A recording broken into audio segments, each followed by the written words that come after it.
y a quelques jours, le président du conseil départemental de l'Hérault a remis un nouveau drapeau au comité local de la FNACA de Bessan, au même titre qu'une dizaine d'autres associations départementales. Je vais officiellement remettre ce drapeau au président de la FNACA qui va ensuite le remettre au porte-drapeau de l'association. Drapeau, Corbeau.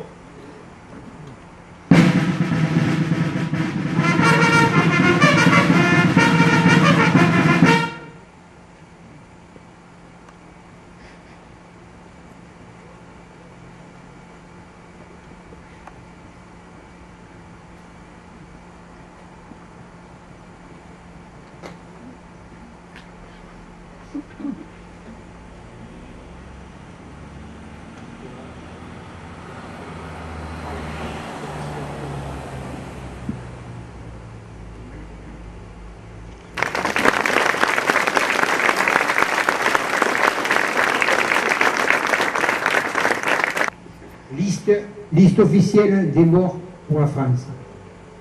Guerre 1914-1918. Alain Germain. Azam Ernest. Bagnol Raoul. Balsam Pierre. Boujac Louis. Bourrier Henri. Renard Arthur. Courseille Louis. Ross Antoine. David Gustave.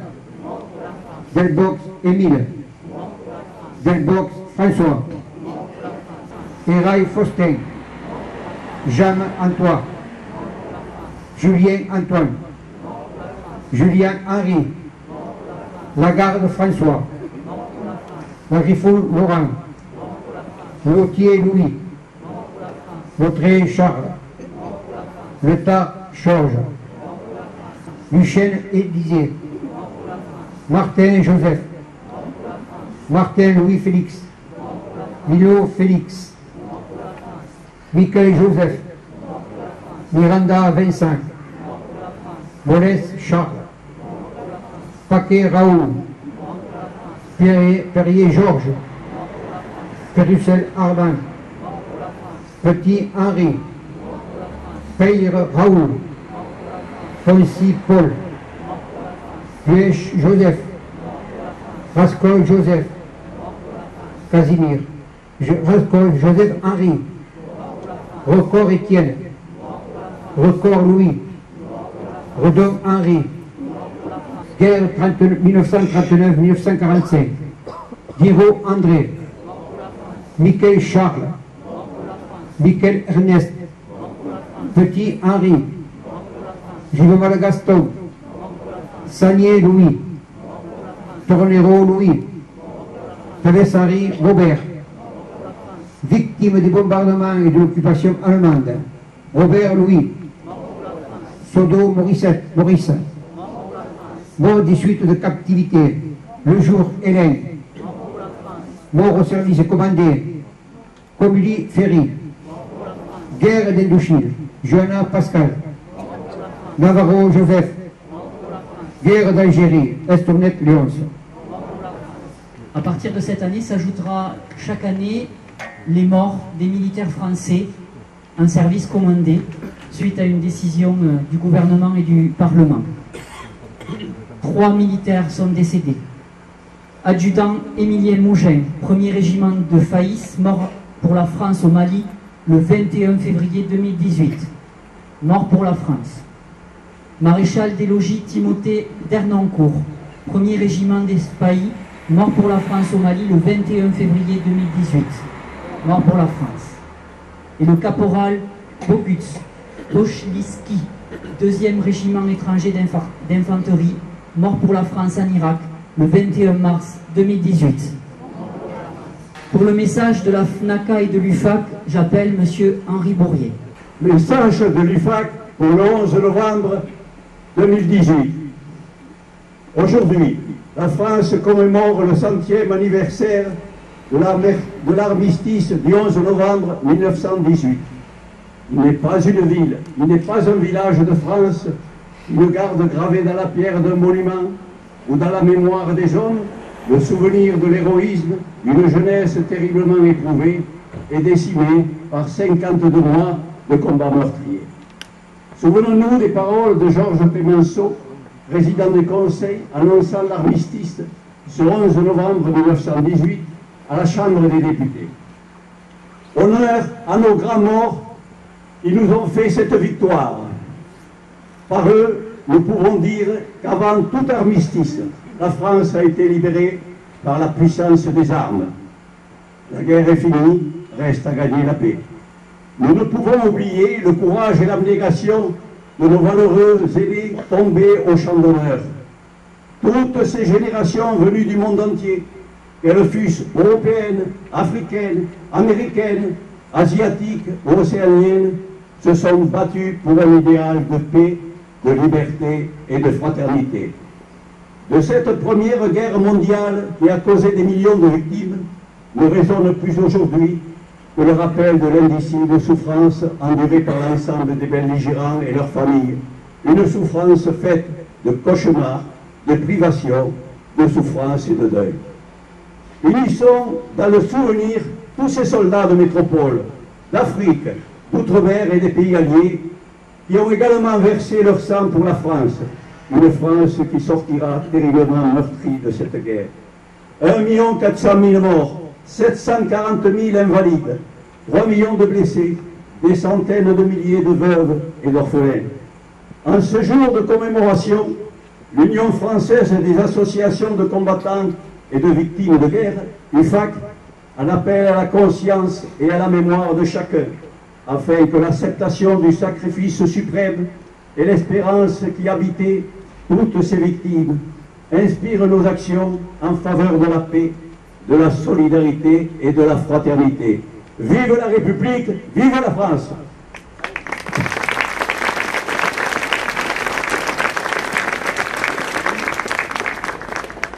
Lecture du message du souvenir français par M. Emmanuel Garcia. Comme tous les 11 novembre, nous nous retrouvons pour commémorer la victoire de nos armées lors du premier conflit mondial. Aujourd'hui, nous commémorons le 100e anniversaire de la fin de ce conflit. Un conflit pour les batailles les plus déterminantes qui eurent lieu sur le territoire de notre pays, mais aussi pour honorer la mémoire des soldats français alliés morts pour la France. Le lundi 11 novembre 1918, à 11 h du matin, les cloches de toutes les églises de France sonnaient à pleine volée. Les clairons s'empressaient de sonner le cessez-le-feu. La Marseillaise retentit au fond des poumons des poilus et marquait la fin d'un conflit de plus de 4 ans. Au total, 10 millions de personnes sont mortes, principalement en Europe, et 20 millions d'autres sont restées invalides ou sont décédées suite à leurs blessures. Enseigner l'histoire de la guerre mondiale, c'est montrer ce dont la France est capable. Cela doit rester au cœur de chacun d'entre nous, même après toutes ces années, comme une part de notre fierté d'être dans ce pays. Nous avons une dette perpétuelle envers tous ces combattants, et ce devoir de mémoire nous le rappelle. Montrons-nous de dignes de ce sacrifice. Gloire à Jodé au poilu de la Grande Guerre, qui a sauvé la France, que son exemple soit toujours présent à l'esprit de ses descendants. Que comme lui, détestent la guerre, le plus atroce des fléaux, mais comme lui, qu'ils soient prêts à sacrifier leur vie pour leur pays. Cela est le meilleur moyen d'écarter la guerre, hélas, toujours plus possible.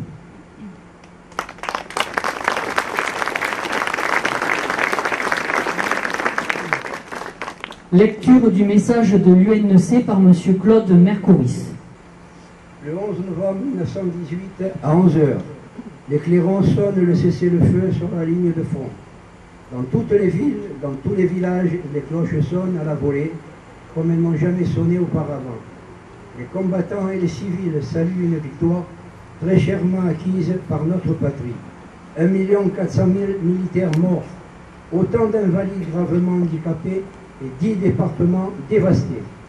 Cette victoire est celle d'un peuple qui est resté uni dans les épreuves et d'alliés qui ont su taire leurs différences dans les moments difficiles. Elle est également celle d'une armée qui s'est adaptée à la guerre moderne, en développant les armes et les techniques nouvelles, notamment l'aviation, les chars, les armes automatiques légères et la chirurgie plastique. Cette victoire rend à la France l'Alsace et la partie de la Lorraine perdue en 1871. Les Français espèrent que le nouvel ordre international, instauré par les 4 traités qui mettent fin à la guerre, apportera la paix en Europe et plus largement dans le monde. Nous savons aujourd'hui que cette paix n'a pas duré 20 ans, parce que les vainqueurs ont humilié les vaincus, engendrant un esprit de revanche. Aujourd'hui, alors que d'autres périls nous menacent, les sacrifices de nos anciens nous rappellent qu'il nous faut demeurer unis, comme ils l'ont été au front et aujourd'hui comme hier, au niveau international. L'union fait la force.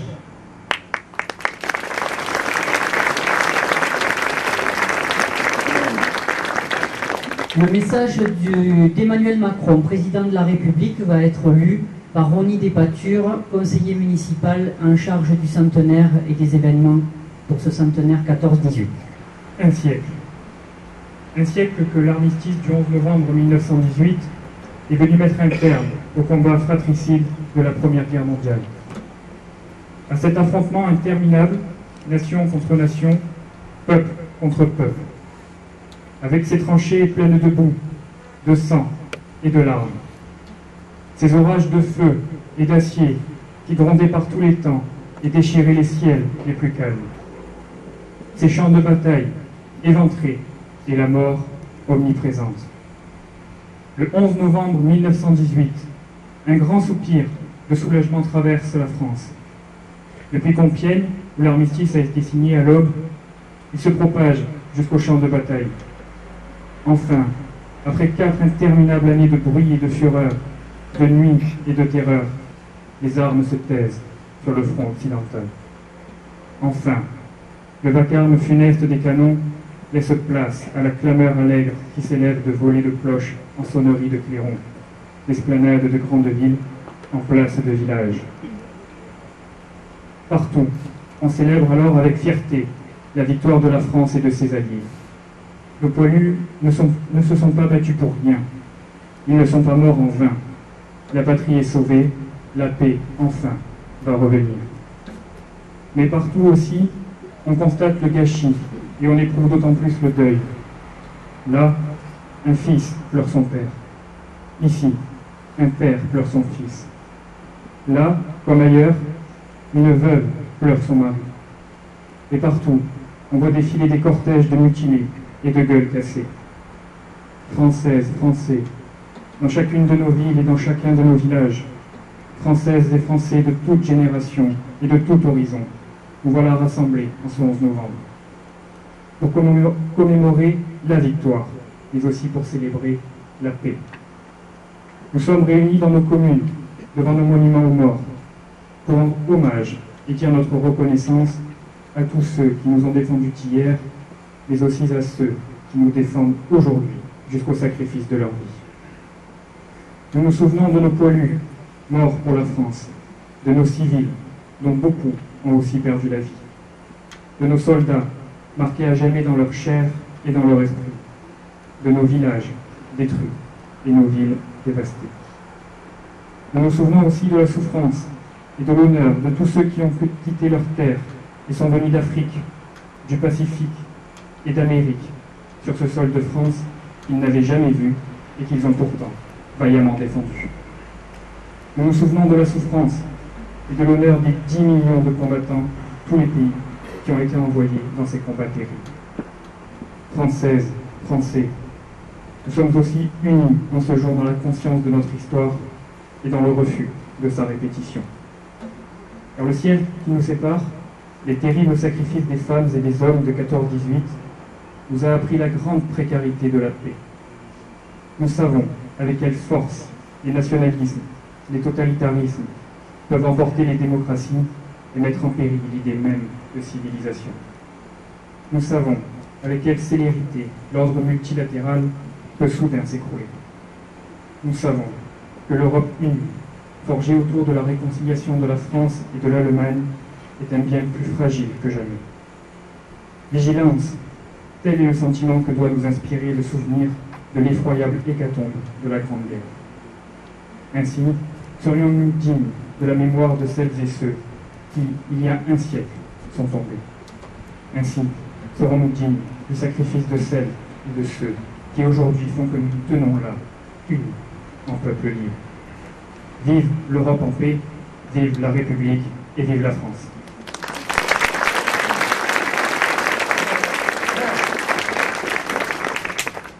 Bessanaises, Bessanais, chaque 11 novembre, nous sommes réunis pour commémorer ensemble l'armistice mettant fin à la Première Guerre mondiale.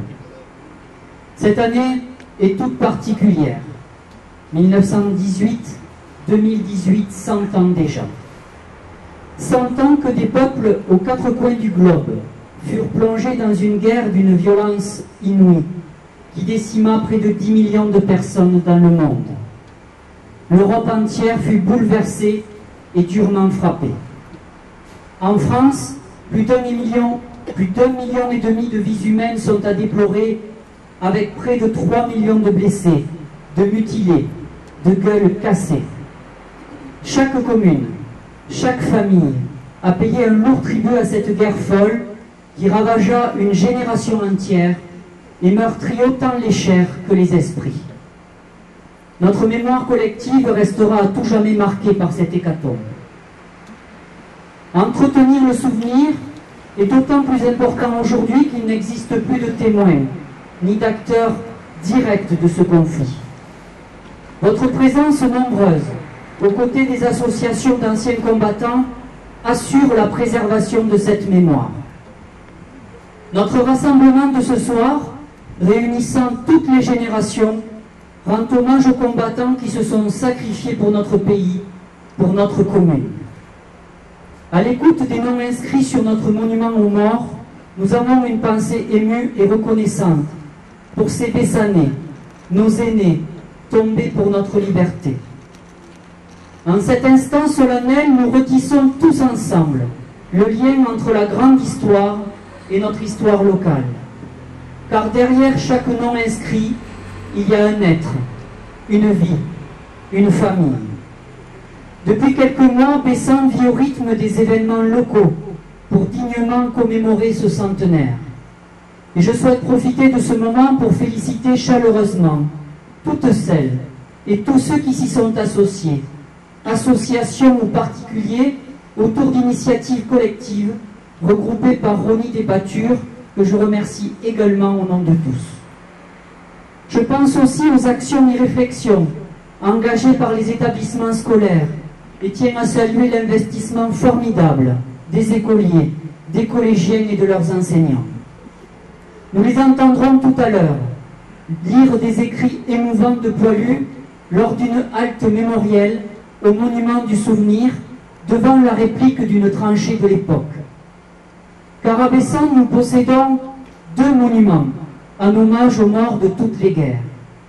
Construits par le Bessanais Auguste Azéma, auquel nous rendrons hommage l'année prochaine, ces deux monuments sont le symbole d'un passé tragique qui doit se transformer en souvenir mémoriel permanent.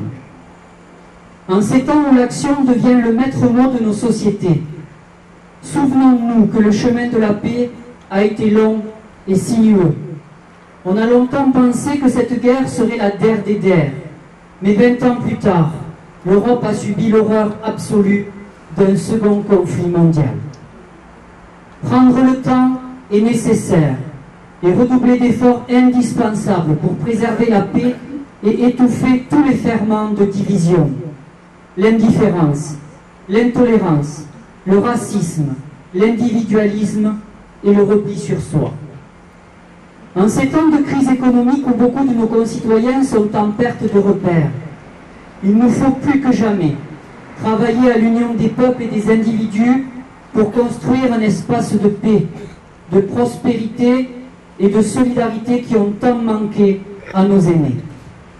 Rappelons aux jeunes générations que la paix est la seule voie possible pour préserver et faire vivre les valeurs républicaines et démocratiques qui sont au cœur de notre action personnelle et collective.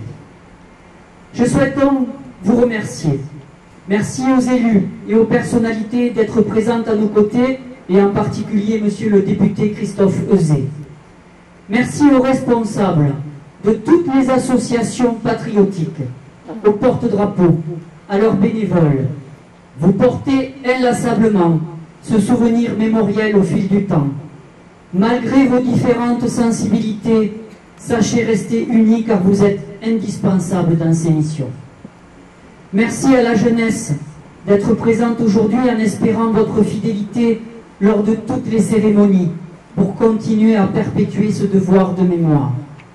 Merci aux sapeurs-pompiers, aux musiciens, aux choristes que nous allons entendre, au personnel, à tous les responsables associatifs associés à cette cérémonie et aux différents événements du centenaire, car votre participation est très importante. Merci enfin, et vous êtes nombreux, à vous tous, citoyens, de marquer votre attachement à ces rendez-vous patriotiques, car sans vous, nous ne sommes rien dans cette action. Pour conclure mon intervention, je citerai ces quelques mots prononcés par le maréchal Foch le 12 novembre 1918. S'adressant aux armées, il a dit « Vous avez gagné la plus grande bataille de l'histoire et sauvé la cause la plus sacrée, la liberté du monde. Sachons en être reconnaissants éternellement. Vive la paix, vive Bessan, vive la République et vive la France !»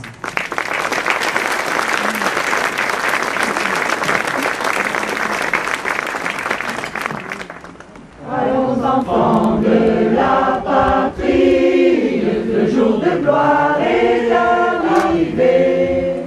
Contre nous de la tyrannie, l'étendard sanglant élevé, l'étendard sanglant élevé. Entendez-vous dans nos campagnes, mugistes et féroces soldats, qui viennent jusque dans nos bois, égorger nos fils et nos compagnes, aux armes citoyens, formez nos bataillons, marchons, marchons, marchons, marchons, qu'un sang impur abreuve nos sillons. Amour sacré de la patrie, conduit, soutient nos revanches. Liberté, liberté chérie, combat avec tes défenseurs, combat avec tes défenseurs. Sous nos drapeaux que la victoire accourt à tes mâles accents. Que tes ennemis expirants voient ton triomphe et notre gloire. Aux armes citoyens, formez vos bataillons. Marchons, marchons, marchons, marchons, qu'un sang impur abreuve nos sillons.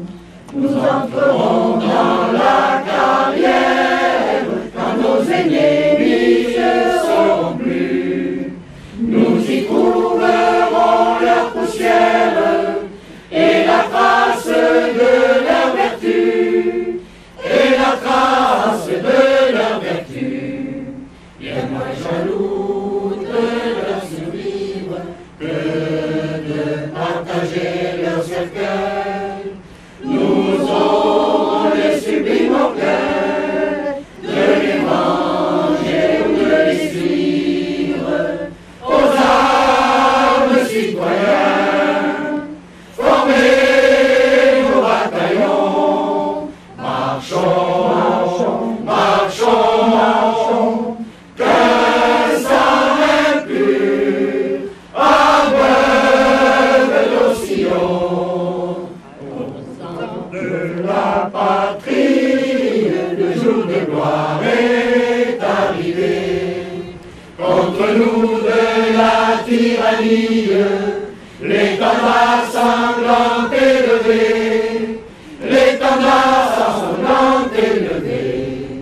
Entendez-vous dans nos campagnes, oui,